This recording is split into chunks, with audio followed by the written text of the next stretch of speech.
대한 말씀을 여러분과 좀 나누려고 합니다. 신앙생활하면서 헌금 생활이 굉장히 중요하고 또 어떤 면에서는 가장 예민한 또 부분이 아닌가 생각이 됩니다. 사실 우리가 헌금을 생각할 때 왜 우리가 헌금을 교회 와서 드리는 건지 거기에 대해서 우리가 한번 꼭 우리가 짚고 넘어가야 되고 또 이걸 우리가 생각해 볼 필요가 있습니다. 왜 우리는 교회 와서 예배를 드리고 헌금을 드리는 걸까요? 사실 우리가 하나님을 믿지 않는 사람들의 입장에서는 예배를 드리는 것도 헌금을 드리는 것도 그들에겐 이해하지 못할, 또 그들의 어떤 사람들은 그것을 많이 비판적으로 이야기하는 부분이기도 합니다. 그런데 이제 우리가 하나님을 믿는 사람들은 하나님을 예배하거나 또 예배 와서 헌금을 드리는 것이 우리에게 굉장히 중요하다고 생각을 하는데, 그 이유는 우리가 살아가면서 우리가 가지고 있는 모든 것, 내 모든 것이 다 주님의 것이라는 걸 우리가 알고 나서, 깨닫고 나서 우리가 그 하나님의 것에 대해서, 그 소유권이 하나님께 있다는 것에 대해서 우리가 인정하고 그분께 우리가 마땅히 헌금을 드리는 겁니다. 그리고 하나님이 우리에게 베푸신 은혜와 사랑, 우리가 살아가면서 우리가 살아가고 수고하고 하는 모든 것들이 다 하나님의 은혜로 말미암았다는 걸 우리가 깨닫고 나니까 감사한 마음으로 헌금을 드리게 되죠. 그런데 사실 이 헌금이 자발적인 것이고 우리가 그런 선한 마음과 좋은 의도를 가지고 정말 모든 것이 하나님의 것이고 감사하는 마음으로 하나님께 드려야겠다라고 헌금을 드리는 것이지만, 이 헌금을 드리는 가장 중요한 이유는 헌금은 하나님이 우리에게 명령하셨기 때문에 드리는 거예요. 하나님 명령하셨기 때문에. 여러분, 왜 하나님은 우리에게 헌금에 대한 말씀을 주셨을까요? 왜 우리에게 헌금을 하라고 말씀하셨을까요? 하나님이 돈이 필요한 분은 아니잖아요. 하나님이 우리에게 예배를 드리라고 하신 것도 마찬가지예요. 하나님이 우리의 예배를 받아야 그분이 위대해지는 것도 아니잖아요. 사실 하나님이 우리에게 주신 모든 명령은 우리를 위한 거예요. 우리를 위한 것. 우리에게 필요한 것. 하나님은 완전한 분이시고 하나님은 부족한 게 없는 분이세요. 그러나 하나님께서 왜 사람들에게 예배를 명령하시고 또 헌금을 명령하셨을까요? 오늘 본문에서 주님은 그런 이야기를 합니다. 네 보물을 땅에 쌓아두지 말고 하늘에 쌓아두라. 그리고 네 보물이 있는 곳에, 그곳에 네 마음도 있다. 그렇게 말씀을 하셨어요. 구약에는 하나님 앞에 예배를 드리고 헌금을 하라고 하는 명령이 있지만, 신약의 예수님은 왜 그래야 하는지를 이유를 우리에게 가르쳐주고 설명해주고 계세요. 우리가 근본적으로 하나님께 헌금을 드리는 중요한 이유는 그것에 바로 내 마음이 있다라고 주님이 말씀하셨기 때문이에요. 네 마음이 거기 있다는 거예요. 사실 보물이라는 게 뭐냐면요, 우리의 삶에서 그게 무엇이 됐든지 간에 가장 소중한 게 보물이거든요. 옛날에는 은행이 없었어요. 생각을 해보세요. 옛날 2000년 전에 은행이 어디 있었겠어요? 내가 소중한 거를 맡겨놓거나 지켜줄 만한 그러한 공식적인 게 없기 때문에 사람들이 그거를 자기만의 공간에 쌓아두거나 묻어두거나 땅에 이렇게 하는데, 문제는 그렇게 묻어두거나 쌓아두거나 해가지고 관리가 제대로 안 돼가지고 문제가 생기는 경우들이 많이 있는 거예요. 오늘 말씀처럼 땅에 쌓아두면 좀이나 동록이 해야 한다는 거예요. 그래서 하늘에 쌓아두라고 주님 말씀하셨어요. 그러면서 하시는 말씀이 네 보물이 있는 곳에 네 마음도 있다. 그런데 좀 더 읽어보면 이 보물에 대한 이야기는 개인적으로 내가 소중하게 생각하는 거는 조금씩 다 틀리겠지만, 우리 모든 사람이 보편적으로 보물이라고 했을 때 가질 수 있는 것은 뭐냐면 오늘 말씀처럼 재물이에요. 재물. 그 6장을 쭉 읽어보면 우리가 먹고 살아가는 이 재물에 관한 문제, 이게 우리에게 아주 중요하고 사람이 살아가면서 그때나 지금이나 이 재물과 돈의 문제는 우리에게 가장 예민하고 중요한 문제란 말이에요. 그래서 하나님께서 우리에게 헌금을 하라고 할 때 우리가 물론 하나님 앞에 감사한 마음으로 드려요. 기쁜 마음으로 드립니다. 그러나 저는 헌금의 의미가 감사나 기쁨보다 더 중요한 것은 그것은 내 마음을 드리는 것이라고 생각을 해요. 왜? 네 물질이 있는 곳에 네 마음이 있다고 주님이 그러셨어요. 여러분, 마음이라고 하는 것은 굉장히 근본적인 것이고 고차원적인 거예요. 그런데 주님은 우리 사람의 그 마음 속에 있는 가장 중요한 것을 우리의 재물이라고 주님이 말씀하시면서 그것이 있는 곳에 거기에 네 마음도 있다라고 우리에게 말씀해 주셨어요. 그러므로 우리가 교회에다가 헌금을 드린다는 것은 어떤 의미가 있는 거냐면 거기에 내 마음을 드리는 것이고 내 믿음을 드리는 거예요. 그래서 저는 헌금의 행위에서 가장 중요한 것은 믿음이라고 생각합니다. 믿음. 여러분들이 하나님 앞에 사실은 헌금을 드릴 때마다 감사가 있고 너무 이 모든 것이 다 하나님의 은혜라고 해서만 헌금을 드리는 건 아닐 거예요. 상당히 의무적인 게 있어요. 교회를 다니는 사람들한테는. 어떤 의무적인 게 있냐면 하나님이 말씀하시고 명령하신 것이기 때문에 내가 이걸 지켜야 된다라고 하는 마음이 우리 안에 있는 거예요. 그래서 안 믿는 사람들은 이해를 못 해요.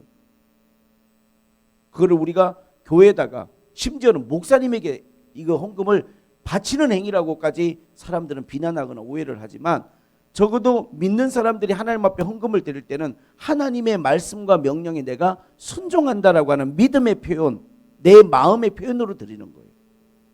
사실은. 자, 생각을 해보세요. 만약에 하나님께서 우리에게 말씀하시지 않으셨더라도 우리는 부모에게 잘해야 되고 부모를 공경해야 돼요. 왜? 부모님은 나를 낳아주신 분이고 나를 길러주신 분이고 나를 먹여주고 키워주신 분이 부모님이기 때문에 부모님을 인간이 공경하고 부모님을 잘 대접하는 것은 너무 당연한 건데 왜 그거를 십계명에다가 명시를 해놨을까요? 출애굽기에 보면 뭐라고 말했습니까? 네 부모를 공경하라. 그렇게 주님이 명령을 내리셨잖아요. 네 부모를 공경하라. 그것이 네가 땅에서 장수하게 되는 비결이라고 말씀하셨단 말이에요. 아니 부모를 공경하는 건 너무 인간에게 당연한 인륜 도리인데 왜 그거를 주님이 명령을 하셨을까요? 사람이 주님이 그런 명령을 안 하셨어도 부모를 공경하고 부모를 돌보는 사람도 있겠지만 하나님이 그런 말씀을 안 주시고 그것이 명령이 아니면 인간이 살다 보면 자기 자녀들에게만 집착하고 집중하고 부모를 소홀히 할 가능성이 인간에게 너무 많기 때문에 하나님이 이거를 명령으로 우리에게 못 박아 놓으신 거예요. 그래서 어떨 때 우리 믿는 사람들은요, 부모를 공경하고 부모에게 우리가 부모를 귀히 여기고 돌보는 것이 우리에게서 우러난 자발적인 거면 너무 좋죠.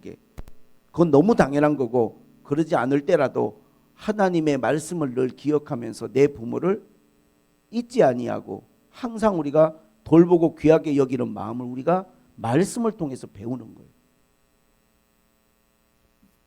하나님 앞에 여러분 예배도 마찬가지입니다.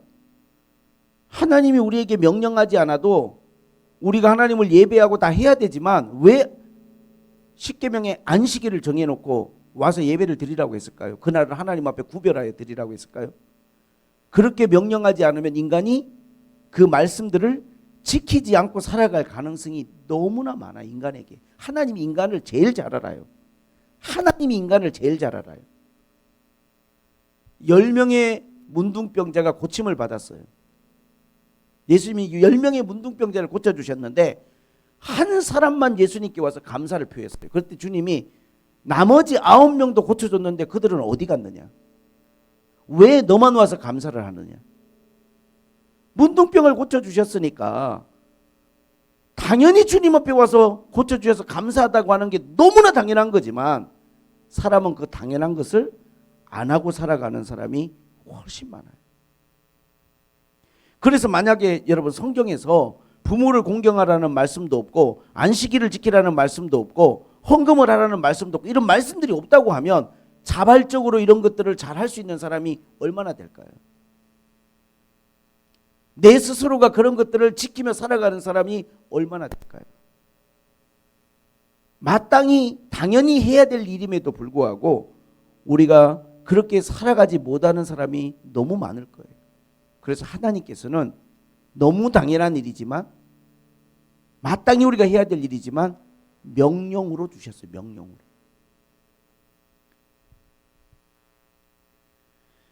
그래서 우리가 하나님 앞에 뭔가를 할 때는 항상 하나님 앞에 우리가 그 의미를 알고 기쁜 마음으로 해야 되지만 이것이 내 감정에 치우치는 일이 돼서는 안 돼요.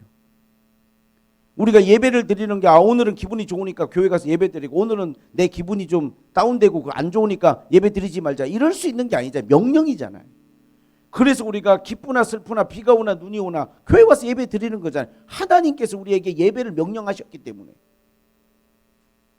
우리가 예배를 드리는 것은요, 내가 정말 은혜를 사모하고 하나님을 간절히 갈망하는 내 마음의 자발적인 행동이기도 하지만 또 한편으로는 내 마음에 그런 마음이 없을 때라도 우리는요, 하나님의 말씀과 명령이기에 그걸 지켜야 된다는 그러한 생각을 가지고 예배를 드리는 거예요. 그게 중요해요. 헌금도 마찬가지입니다. 하나님 앞에 내가 기분이 좋고 내 마음이 막 내킬 때는 헌금을 했다가 내 마음이 허락지 않을 때는 그냥 나는 그냥 마음이 안 좋으니까 안 하고 내 기분에 따라 이게 좌우되는 문제가 아니라는 거예요. 상당히 거기에는 하나님 우리에게 인간에게 의무를 주신 거예요. 그러면 왜 하나님께서는 이렇게 우리에게 헌금을 명령하시고 또 예수님은 이 물질로 내 마음을 판단하시려고 하냐면 인간을 너무 잘 아시기 때문이에요. 인간을. 여러분 한번 생각을 해보세요. 하나님이 아브라함에게 네 아들 이삭을 번제로 드리라 했을 때 꼭 그렇게 해야 아브라함의 마음을 하나님이 아시는 걸까요? 다른 방법으로는 아브라함의 믿음과 마음을 알 수 없을까요? 하나님은요, 사람의 마음을 받으시는데 그 사람의 마음을 하나님이 미리 아시고 받으시는 게 아니라 그 사람의 마음에 가장 중요한 게 뭔가를 하나님이 아시기에 때로는 그 우리에게 요구하실 때가 있어요. 아브라함에겐 그게 이삭이었던 거예요. 백세나대에서 얻은 그 아들, 금쪽 같은 정말 내 새끼, 내 목숨과도 바꿀 수 없는 우리 이삭이 그런 줄 알기 때문에 그 이삭을 하나님께 번제로 드리라고 한 거예요. 왜? 하나님이 뭐 때문에? 아브라함의 마음을 보시고 그의 믿음을 보시려고 한 것뿐이에요. 그냥. 왜 여러분들이 하나님 앞에 헌금을 드릴 때 예수님이 이 물질이 있는 곳에 네 마음이 있다고 말씀하셨냐 하면 여러분들은 헌금을 드리는 거지만 그게 여러분에게 가장 중요한 걸 하나님이 알아요. 여러분이 그 삶에 있어서 그게 가장 중요하고 그게 여러분의 삶에 가장 귀하다는 걸 주님이 알아요. 그걸 요구하시는 거예요. 하나님이. 그래서 때로는 우리가 헌금이 우리에게 부담이 될 때가 있고 무거울 수도 있어요. 왜? 나한테 그만큼 그게 중요한 것이니까. 그래서 그것을 드리는 사람의 마음은 뭐냐면 적어도 사사롭게 가벼이 드리는 사람이 없어요. 헌금을 드리는 마음은 전부 다 내 가장 귀하고 소중한 걸 하나님의 말씀에 순종하고 하나님 뜻에 내가 순종해서 하나님께 내가 드립니다. 내 마음과 내 믿음을 주님께 드리는 거예요.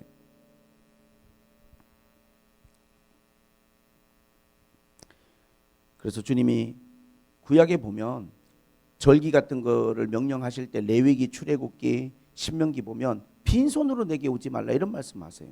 아니 하나님께서 무슨 돈이 필요하셔서 우리 같은 사람에게 연약한 인간에게 빈손으로 오지 말라는 말씀을 계속 하시는 걸까요? 하나님이 돈이 필요해서 우리에게 그렇게 말씀하시는 게 아니라 하나님은 우리의 믿음을 요구하시는 거예요. 내 소중한 것을 계속 하나님 요구하시는 거예요. 나에게.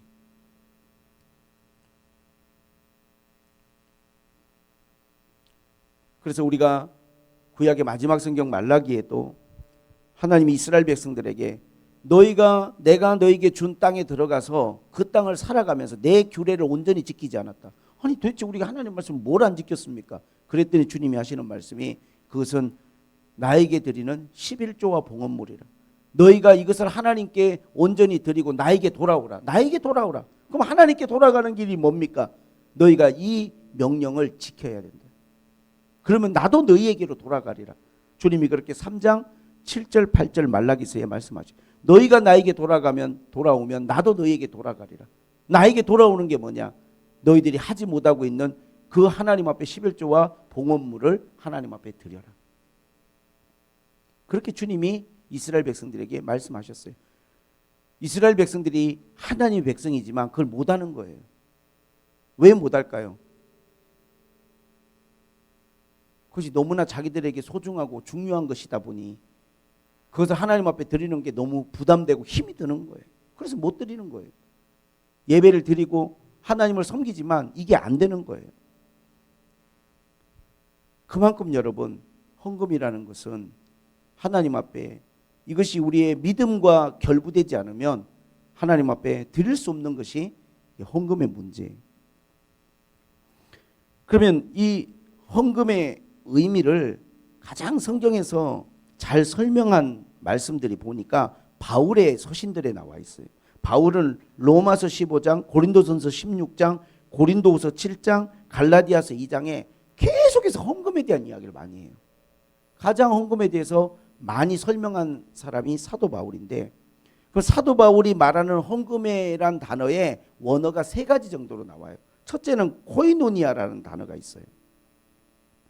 코이노니아는 우리가 너무 일반적으로 많이 교회에서 쓰는 단어인데 사김이란 단어예요. 사기다. 이 사김이란 건 뭐냐면 어떠한 이 공동체라는 게 이익을 공유하고 마음과 물질을 나누는 공동체잖아요. 이게 우리말로는 연보나 구제금이라고 표현되어 있는데 연보라는 말을 예전에 많이 썼었죠. 교회에서. 헌금이라는 말보다. 연보라는 말은 뭐냐면 내어놓아 남을 돕는다는 뜻이에요. 모아서 드린다는 뜻. 모아서 드리는 것. 이 연보가 사김이라는 건 뭐냐면 우리가 따뜻한 마음, 선한 마음, 그런 마음을 누군가와 나누는 거예요. 이게 하나님이 나에게 주신 것들을 그 귀한 물질을 나누는 행위가 코이노니아예요. 그래서 사실은 이것이 하나님의 이 어떠한 게 드리는 이 물질이 정말 공동체를 위해서나 또 누군가 소중한 사람들을 위해서 사용되고 그것을 통해서 마음이 나누어지고 서로의 사랑이 나누어지는 것이 그게 하나님 앞에 헌금이라는 거예요. 그리고 또 하나의 단어가 고린도후서 8장 19절 20절에 보면 디아코니아라는 단어가 있어요. 바울은 헌금이라는 단어를 디아코니아라는 단어로 표현을 했어요. 이건 뭐냐면 디아코니아는 섬김이란 단어예요. 우리가 흔히 기부를 하잖아요. 기부. 세상 사람들이. 그리고 또 자선을 하잖아요. 자선. 기부나 자선이라는 것은 약간 어떤 뉘앙스가 있냐면 가지고 있는 사람이 뭔가가 있는 사람이 이렇게 나눠주는 의미가 있어요. 그러니까 약간은 뉘앙스가 위에서부터 아래로 흘러가는 기부나 어떤 자선이라는 것. 그런데 디아코니아는 뭐냐면 섬김이란 것은 이거는 아래에서 위로 올라가는, 다시 말하면 우리가 하나님 앞에 헌금을 드리는 게 이게 자선이나 기부가 아니고 하나님 앞에 섬김이라는 거예요. 이것은 섬김을 받아야 될 대상을 마땅히 섬기는 것. 그래서 사실 우리가 이 물질을 가지고 선교를 한다든지 구제를 한다든지 또 누군가를 돕기 위해서 전도하기 위해서 쓰여질 때 사실은 이것은 마땅히 섬김을 받아야 될 사람들에게 이것이 사용되는 거예요. 그냥 가진 사람이 있는 사람이 없는 사람에게 나누어주는 단지 그런 행위가 아니고 우리가 하나님 앞에 믿는 사람으로서 남을 섬기는 행위라는 거예요. 그리고 바울이 쓴 이 헌금이라는 단어의 또 하나의 단어가 뭐냐 하면 코이노니아, 디아코니아, 카리스라는 단어가 있어요. 고린도후서 8장 4절에 이것은 은혜를 흘려보내는 것, 하나님께 받은 은혜를 흘려보내는 것. 어쨌든 이 헌금의 의미가 뭐냐면 나를 통해서 이게 흘러가는 거예요. 나에게 들어와서. 그래서 예수님이 그러셨잖아요. 네 보물을 하늘에 쌓아두라고. 내가 이것을 이렇게 이 땅 가운데 쌓아두지 말라는 주님의 말씀은 뭐냐면 너무 모든 내 행복과 내 삶의 의미와 가치를 이 땅에만 두지 말라는 거예요. 내가 이거를 흘려보낸다라고 하는 것은 뭐냐면 그것은 내 삶의 중요한 의미와 가치를 하나님께 두고 하늘에 둔다라고 하는 그런 믿음이 그 안에 들어가 있는 거예요. 그러니까 흘려보낼 수 있는 거예요. 이게. 여러분은 어찌 보면 교회 와서 저 헌금함에다가 헌금을 드리는 것이 여러분에게 주신 것들을 여러분이 흘려보내고 섬기고 은혜를 흘려보내는 거예요. 우리가 그러한 마음으로 하나님 앞에 이 예물을 드리는데 그 드리는 우리의 마음에 대해서 사도 바울은 어떤 마음으로 너희가 이거를 드려야 되냐. 첫 번째는 사도 바울은 그런 이야기를 합니다. 고린도후서 8장에 보면 고린도후서에 보면 9장 7절 보면 그런 말씀이 있죠. 각각 마음에 정한 대로 할 것이요 인색함으로 억지로 하지 말지니 하나님은 즐겨내시는 자를 사랑하시느니라. 하나님 앞에 즐거운 마음으로 드리라는 거예요. 즐거운 마음으로. 하나님은 즐겨내시는 자를 사랑하신다는 거예요. 우리가 이것이 내 마음을 드리고 믿음을 드리는 건데 하나님께 그러한 마음으로 드릴 때 즐거운 마음으로 드리고 감사한 마음으로 드리는 것이 그게 헌금의 정신에 합당하다는 거예요.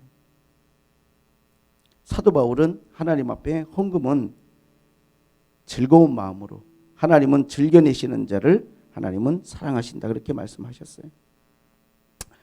그리고 이 헌금은 어떤 마음으로 드려야 되냐면 준비하여 드리라고 그랬어요. 준비하여. 고린도전서 16장 1절 2절을 보면 헌금을 어떻게 드려야 돼? 성도를 위하여 연보에 관하여는 내가 갈라디아 교회들에게 명한 것 같이 너희도 그렇게 하라. 매주 첫날에 너희 각 사람이 수입에 따라 모아두어서 내가 갈 때 연보를 하지 않게 하라. 급작스럽게 하지 말고 매주 첫날이면 사실 주일날인데 그를 준비하여서 하나님께 준비해서 드리라는 거예요. 그러니까 이미 우리가 하나님 앞에 예배를 드릴 때 헌금에 대해서도 같이 준비를 하라고 사도 바울이 이야기를 했습니다. 고린도후서 9장 5절에도 사도 바울이 뭐라고 했냐면 그러므로 이 형제들로 먼저 너희에게 가서 너희가 전에 약속한 연보를 미리 준비하게 하도록 권면하는 것이 필요한 줄 생각하노니. 헌금은 미리 준비를 하는 게 중요해요. 미리 준비. 이미 거기에 내 마음이 들어가 있어야 돼. 준비한다는 게 뭡니까? 우리가 예를 들어서 손님이 온다. 아니면은 뭐 내가 무슨 일이 있다 할 때 준비한다는 것은 이미 거기에 마음을 내가 쓰는 거잖아요. 헌금을 준비한다는 것은 거기에 내 마음을 드리는 거거든요. 내 믿음을 드리는 거고. 그것이 하나님 앞에 하나님이 받으시기에 합당한 헌금이다 그렇게 생각이 됩니다. 그리고 사실 우리가 하나님 앞에 헌금을 드릴 때 중요한 것은 헌금은요 정확하게 드려야 돼요. 헌금은 이거는 억지로 드리는 것도 아니고 인색함으로 드리는 게 아니에요. 예수님께 그런 질문을 드렸죠. 로마에다 세금을 내는 게 그게 맞는 겁니까? 주님 뭐라고 하셨어요? 가이사의 것은 가이사에게, 하나님의 것은 하나님께. 우리가 세금을 낼 때 내가 임의대로 내는 게 아니잖아요. 내 수입에 따라 정부에서 정해주는 세금이 있잖아요. 의료보험료가 있고 아니면 무슨 재산세가 있고. 세금을 나라에서 책정을 해주면 우리가 책정된 대로 내는 거잖아요. 하나님께 드리는 것도 마찬가지예요. 내가 어떻게 벌었든지 얼마를 벌었든지 간에 하나님 앞에 내가 드려야 될 하나님 앞에 헌금을 드리는 거예요. 특별히 하나님께서는 11조에 대한 이야기를 하셨습니다. 왜 11조라고 이렇게 명명을 지어놨을까요? 11조를 처음 드린 거는 창세기 14장에 아브라함이 드렸어요. 참 저는 놀라운 게 아브라함은 예배도 처음 예배란 단어를 사용했고요. 그리고 하나님께 11조도 성경에 최초로 드린 사람이 아브라함이에요. 왜 아브라함이 11조를 드렸냐면 자기 조카 롯이 소돔 고모라 전쟁으로 신할 왕들에게 끌려갔어요. 5 왕들이 와가지고 다 잡아갔어요. 근데 아브라함이 집에서 자기가 길렀던 318명의 사병을 데리고 가서 그 전쟁에서 이기고 조카를 구해왔거든요. 그때 멜기세덱이라는 살렘 왕이 아브라함을 맞으러 나와서 아브라함에게 하나님 복을 주십시오, 이렇게 축복 기도를 해주고 아브라함에게 무슨 이야기를 하냐면 이런 이야기를 해요. 네가 이 전쟁을 이긴 것은 하나님이 너에게 주신 은혜고 네 대적들을 하나님이 네 손에 붙여주신 하나님의 은혜다. 그 말을 하니까 아브라함이 곧바로 자기가 모든 노량물의 10분의 1을 살렘 왕에게 11조를 드렸다는 말씀이 나와요. 그 이후에 이스라엘 백성들이 가나안 땅에 들어가서 땅을 분배할 때 모든 지파들에게 모든 너희들 수입에 대해서 10분의 1은 하나님께 드려라 명령을 하셨어요. 하나님이. 여러분 한번 생각을 해보세요. 우리가 믿음이라는 단어나 사랑이라는 단어는 형이상학적이에요. 형이상학이라는 건 뭐냐면 근본적인 것이고 이거는 근원적인 거예요. 믿음, 사랑 중요하죠. 근데 헌금 그러면, 재물 그러면 형이 하학적, 이거는 눈에 보이는 거고 이거는 실체가 있는 거예요. 더군다나 11조 그러면 10분의 1 그러면 굉장히 디테일하고 자세하게 하나님께서 우리에게 어떠한 한계를 정해 주셨어요. 왜 그렇게 하셨을까요? 우리가 하나님을 믿고 하나님을 사랑하는 것은 너무 고차원적이고 근원적인 거지만 하나님은 그거를 확인하는 것을 의외로 단순하게 우리에게 요구하세요. 어떻게? 우리가 드리는 하나님 앞에 헌금과 여러분의 11조로 그것을 여러분의 믿음으로 하나님이 보시는 거예요. 굉장히 이것은 여러분, 그래서 어떤 사람들은요 헌금에 대한 제가 설교들을 많이 찾아보니까 목사님들이 헌금에 대한 비판을 너무 많이 하셨더라고요. 목사님들이 왜 그랬나 생각해 보면 하도 세상에서 교회 헌금에 대해서 많은 문제 제기를 하니까 목사님들이 그냥 자발적으로 디스를 하시는 거예요. 근데 여러분 저는 그렇게 말하고 싶지 않아요. 왜? 아니 생각을 해보세요. 우리가 헌금을 하는 게 우리의 어떤 요구, 사람의 어떤 필요와 요구에 의해서 한 게 아니고 하나님 우리에게 명령하셔서 우리가 드리는 것이고,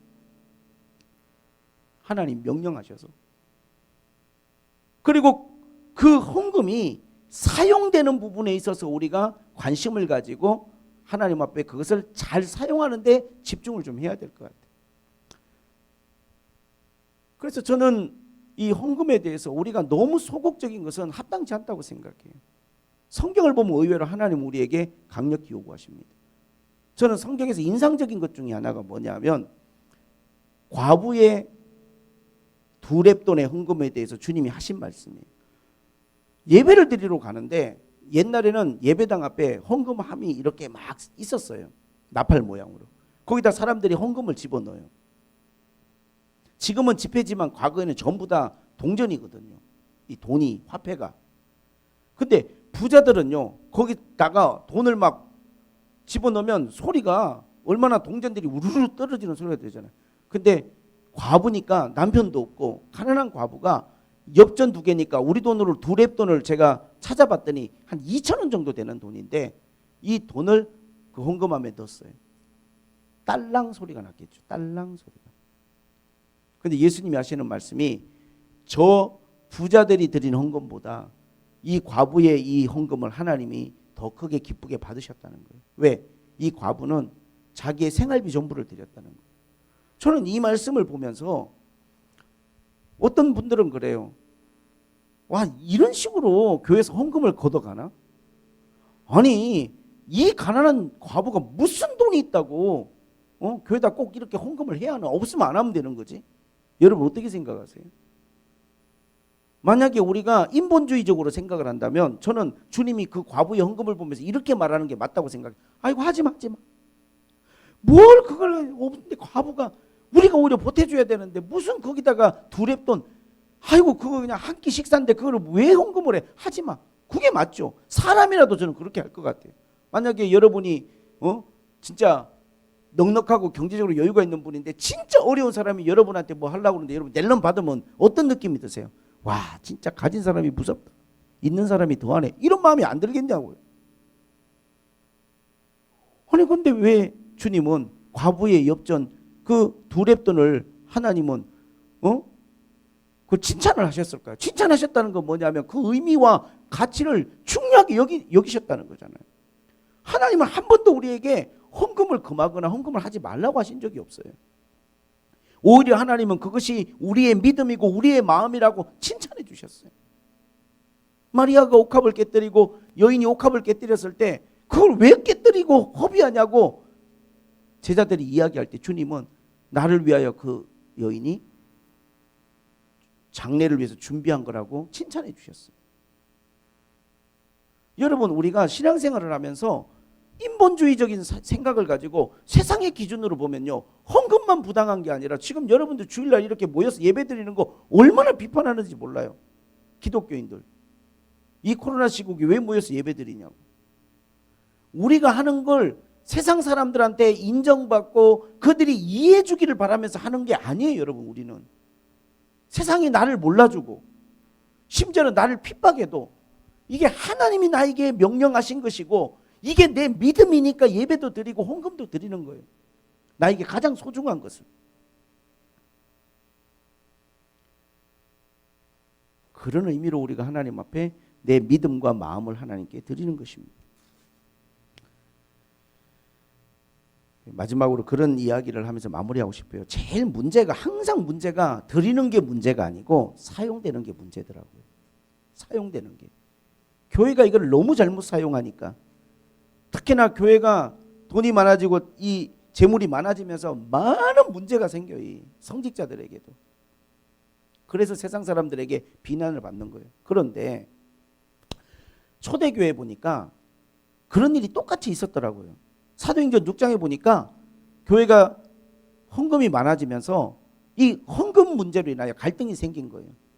누구는 구제를 하고 누구는 구제를 안 하고 누구는 더 많이 받고 못 받고 이런 것 때문에 갈등이 생기니까 그때 사도들이 7 집사를 택해서 지혜와 성령이 충만한 사람들에게 이 모든 재물과 구제를 다 맡기고 우리는 기도하고 말씀 전하는 일에만 전무하리라 하면서 맡겼어요. 위임했어요. 저는 중요한 부분이 그거라고 생각해요. 교회가 특히 말씀을 전하고 목회를 하는 성직자가 이 재물의 문제에 헌금의 문제에 깊이 관여해서 이거를 좌우하면 반드시 거기에는 문제가 생기더라고요. 반드시. 모든 교회 공동체가 인정하고 신뢰할 만한 리더들을 세우고 그들이 그 문제를 합리적으로 가장 하나님 앞에 귀하게 사용될 수 있도록 투명하고 정직하게 그렇게 집행할 수 있도록 그러한 사람들을 세우는 게 가장 합당하다고 생각해요. 그런 면에서 볼 때 어쨌든 저희 교회도 지금 재정부가 있고 재직회가 있지만 재정부에서 완전히 독립적으로 재정을 운영하고 또 저도 거기에 대해서 100% 신뢰하고 일절 관여하지 않는 것 믿고 맡기고 또 그들도 우리 성도들에게 투명하게 사용하고 공개하는 것 이러한 원칙만 잘 지켜진다면 저는 여러분들이 드리는 헌금이 하나님이 받으시고 또 귀하게 여기시는 헌금이 된다고 확신합니다. 고린도후서에 마지막으로 그런 말씀을 주셨어요. 고린도후서 9장 13절 이 직무로 증거를 삼아 너희가 그리스도의 복음을 진실히 믿고 복종하는 것과 그들과 모든 사람을 섬기는 너희의 후한 연보로 말미암아 하나님께 영광을 돌리고. 여러분, 우리가 복음을 전하고 다른 사람들을 섬기는 그러한 마음으로 드리는 후한 연보, 하나님 우리에게 명령하셨는데 기쁘고 즐거운 마음으로 우리가 하나님 앞에 최선을 다해서 드리는 헌금으로 하나님께 영광을 돌리는 것. 어쨌든 여러분들은 아브라함이 하나님께 드리는데 멜기세덱이라는 사람을 통해서 드린 거잖아요. 하나님 눈에 보이지 않는 분이시니까. 여러분도 사실은 교회라는 통로를 통해서 하나님께 여러분의 헌금을 드리는 거거든요. 교회라는 통로를 통해서. 그러면 교회는 이 헌금을 하나님께 영광이 돌려질 수 있도록 하나님이 기쁘게 받으실 수 있도록 잘 사용하고, 또 여러분들은 그것을 통해서 여러분들의 보물을 하늘에 쌓으시고, 또 여러분들이 이걸 통해서 다른 사람들을 섬기는데 이 물질을 흘려보내고, 여러분의 믿음과 여러분의 마음을 하나님께 드리는 것으로 이 헌금이 귀하게 여러분들이 드리는 것이 하나님이 받으시고 또 사용되고 여러분에게도 은혜와 복이 되기를 바랍니다. 그리고 드리는 여러분과 저도 이거를 기복적인 마음으로 하나님 앞에 드리는 것은 합당치 않아요. 하나님 앞에 헌금을 많이 하니까 내가 복을 많이 받는다는 이런 개념으로 헌금을 드리면 이것은 문제가 되고 우리가 시험에 들 수 있어요. 그런 측면이 없는 것은 아니에요, 성경을 보면. 그러나 그렇게 헌금을 드리라고 하나님이 말씀하시거나 헌금이 어떠한 기복적이고 복을 받는 그러한 이유로 하나님께 드리는 것은 아니라는 것을 우리는 분명히 알아야 됩니다. 이것은 하나님 앞에 말씀에 순종해서 믿음을 드리고 마음을 드리고, 그리고 여러분들이 다른 사람들을 섬기는 그러한 마음으로 하나님께 영광을 돌리는 거라는 걸 꼭 여러분들이 이렇게 깨닫고 믿으시기를 주님의 이름으로 축복합니다. 할렐루야. 여러분들 모두에게 하나님의 넘치는, 또 하나님이 풍성히 채워주시는 은혜와 축복이 있기를 원합니다. 기도하겠습니다. 하나님 아버지, 왜 우리가 헌금을 하고 어떻게 헌금을 해야 되는지 오늘 말씀을 통해서 배우니 하나님이 저희들에게 이 말씀을 잘 이해하고 또 하나님의 말씀을 순종하는 즐거운 마음을 주시고, 이걸 통해서 저들이 어려워지지 않도록 또 하나님이 더 풍성한 은혜로 저들의 삶을 축복하여 주시고 영광을 받아 주옵소서. 예수님의 이름으로 기도하옵나이다. 아멘.